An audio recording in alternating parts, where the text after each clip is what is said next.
دوستو قرآن میں سور کو حرام قرار دیا ہے. یہ بہت ہی انٹرسٹنگ ٹاپک ہے. لیکن آپ نے دیکھا ہوگا کہ سور کا خنزیر کا قرآن میں واضح ذکر ہے. مردار کھانا حرام ہے، سور کھانا حرام ہے، اس کے بعد خون پینا حرام.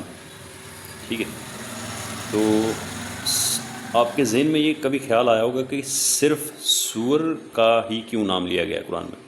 یعنی کتے کا، شیر کا، چیتے کا یا کسی اور چیزوں کا نام کیوں نہیں ہے، صرف سور کا ہی نام کیوں لیا گیا ہے؟ تو ہمارے ہاں یہ کنسیپٹ پایا جاتا ہے کہ یعنی دماغ میں یہ آتا ہے کہ پتہ نہیں کہ کہیں کو سور سے کوئی اللہ تعالیٰ کو بڑی کوئی نفرت ہے، کوئی سور کا اتنا ناپسندیدہ اس لیے نام لے کے بتایا گیا ہے. لیکن ایسا نہیں ہے. اس کے پیچھے کیا کنسیپٹ ہے یہ میں آپ کے ساتھ شیئر کرتا ہوں. دیکھیے، سور جو جانور ہے، اگر اللہ تعالیٰ کو اتنی ہی نفرت ہوتی سور سے تو وہ اس کو اللہ تعالیٰ ویسے ہی ختم کر دیتے دنیا سے، یا اسے بناتے ہی نہ. یہ بھی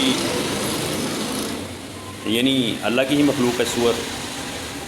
ٹھیک ہے، اللہ نہیں بنایا نا سور کو بھی، تو اس طرح نام لے کے کیوں بتایا گیا؟ اس کے پیچھے ایک چھوٹا سا کنسیپٹ میں آپ کو بتاتا ہوں. دیکھیے، اس زمانے میں، نبی علیہ السلام کے زمانے میں، اگر لوگوں میں یا صحابہ میں یا اس دور میں کوئی کنفیوژن ہو جاتی ہے نا تھوڑی سی، تو پھر اللہ تعالیٰ اس کنفیوژن کو وحی کے ذریعے، اپنی یعنی قرآن میں آیات کے ذریعے اس کنفیوژن کو دور کرتے تھے. جو دین اسلام میں یعنی بہت ساری اور بھی ہوتی ہوں، یہ بھی میں اپنی طرف سے نہیں بتا رہا، یہ میں نے عالم دین سے سنا ہے اور اس لیے آپ کے ساتھ شیئر کر رہا ہوں.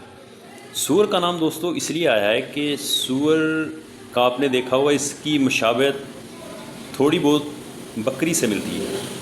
ٹھیک ہے، بکری سے. اور یہ سبزی خور بھی ہے، سننے میں آیا، اور گوشت خور بھی ہے.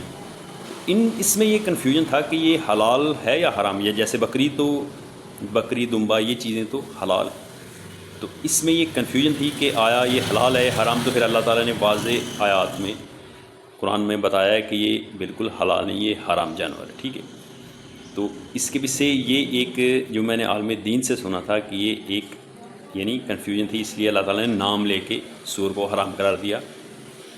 تو ایسا نہیں کہ اللہ تعالیٰ کو کوئی اس سے کوئی بڑی کوئی یعنی نفرت ہے یا یہ کوئی اسپیشل حرام ہے. اور بھی اسی طرح کے جانور جیسے شیر چیتا وہ بھی حرام ہے، تو یہ بھی حرام ہے.